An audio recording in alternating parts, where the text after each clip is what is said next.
meet and they want to have that ceasefire, so I don't think so. Steve, could you respond to this?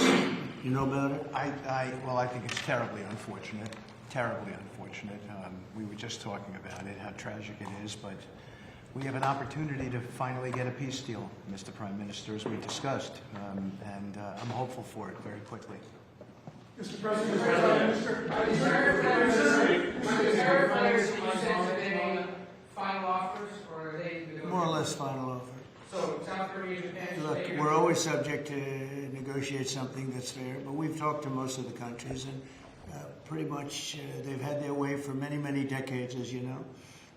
And it was time that we just wanted fairness. This is not really equitable from our standpoint because it's just a small token by comparison to the damage that's been done over the years. But we had no other president that was willing to do this. I did it in my first term with China and others. We took in hundreds of billions of dollars of tariffs.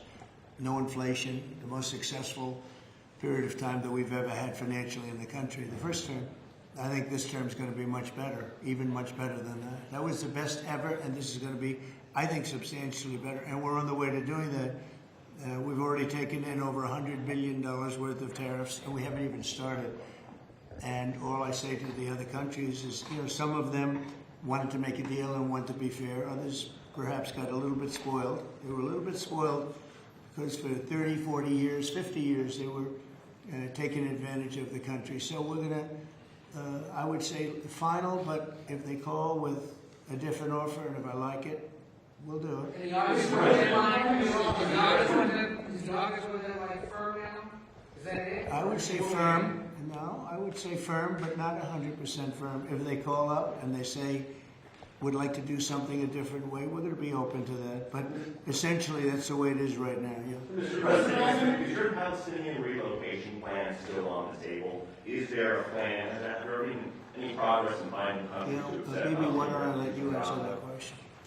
Mr. President, Wait a minute, wait, he's got to answer that. I'm sorry. I think President Trump had a brilliant vision. It's called free choice. You know, if people want to stay, they can stay.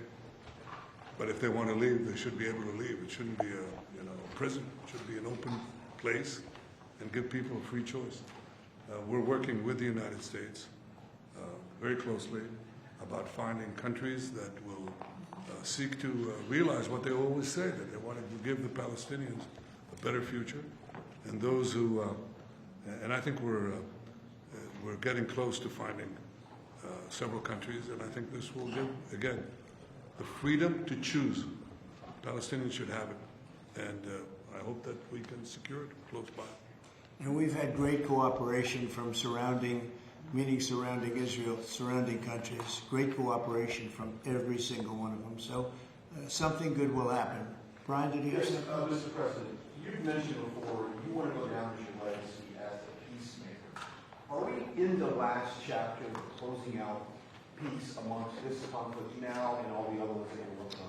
Well, I hope so. Look, we did a job with India and Pakistan and Serbia, Kosovo, Rwanda, and the Congo, and this was all over the last 3 weeks or so, Marco, right? We did, and others that were ready to fight, and we stopped a lot of fights. I think a very big one, frankly, a very, very big one was India and Pakistan, and we stopped that over trade.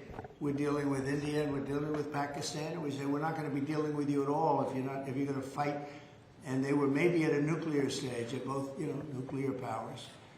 And I think stopping that was very important. We're trying to help out with a Biden-created monster, this whole thing that's happening with Russia and Ukraine. It's a horrible thing, and I'm not happy with President Putin at all.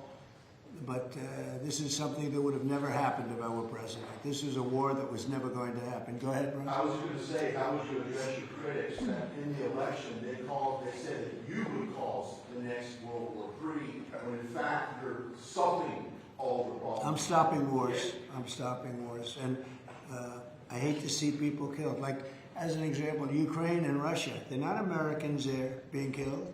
They're not Israeli that are being killed. These are all Russians and all Ukrainians, but it's 5,000, maybe 7,000 last week, 7,500 last week, mostly soldiers. but people in towns and cities that are getting hit. But mostly death is mostly soldiers. Now, so they don't come from here.